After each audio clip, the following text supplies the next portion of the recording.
우리의 몸이 점차 나이가 들면서 혹은 살면서 문제가 생기고 또 취약해지기 때문에 새로운 몸을 우리의 몸이 이렇게 바라게 되죠.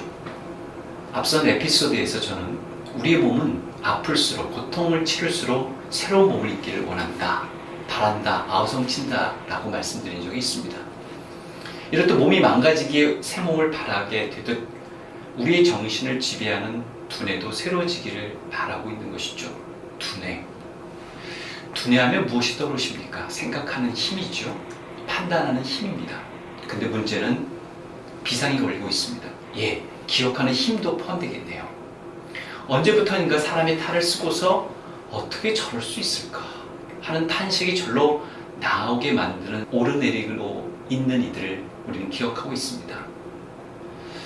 사실 오랫동안 많은 사람들은 비정상적인 행동, 이탈 행동을 하는 사람들, 어떻게 사람의 탈을 쓰고서 저렇게 할 수 있을까 하는 사람들을 가리켜 혹은 자신이 받아들이기 어려운 행태를 혹은 모습을 하는 사람들을 향하여 저 뇌 속이 궁금하다, 저 머리에 무엇이 들어있노? 라고 말하곤 하죠. 정말 뇌 속에 무엇이 들어있을까요? 무엇이 들어있기에 저런 행동, 저런 모습을 보일까요?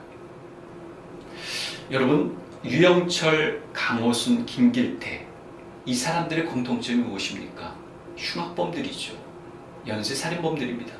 근데 이들을 가리키는 의학적인 카테고리 용어가 있습니다. 그것은 바로 사이코패스입니다. 사이코패스.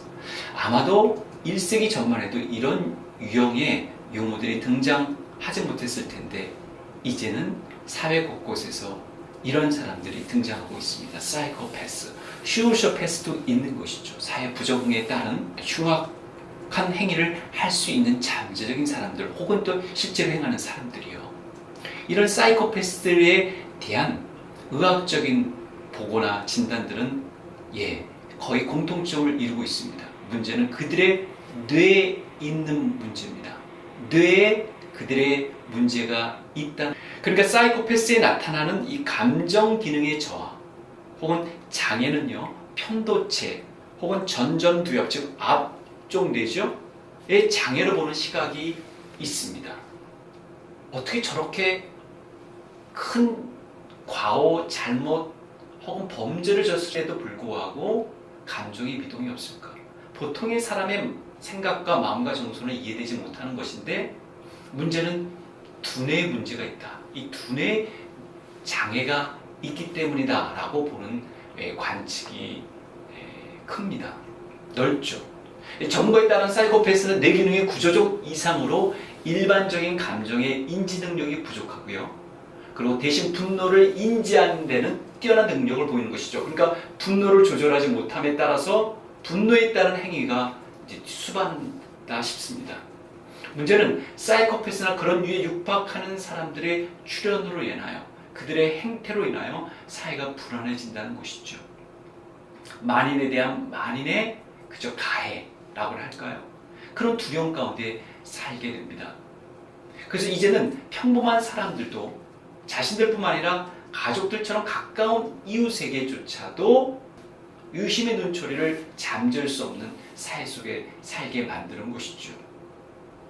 또 하나, 이 사이코패스 못지않게 우리들이 간과할 수 없는 두뇌와 관련된 정신적인 어떤 질환이라 할까요? 여러분, 중독이라는 말을 들어보셨습니까? 중독. 사실은 집착과도 관계가 좀 있는데요. 저장강박증이라는 그런 질환 들어보셨을 것 같습니다. 물건을 집에다 쌓아놓고 혹은 한정된 곳에 쌓아놓고 그것을 분류도 못하고 버리지도 못하는 것이죠. 자신이 마치 버려지는 듯한 자신의 기억, 자신의 아픔, 자신의 선호하는 것들이 마치 버려진 듯한 그런 느낌을 받는다고 하죠. 그러니까 쓰레기와 함께 살아가는 것입니다. 그것도 일종의 질환인 것이죠.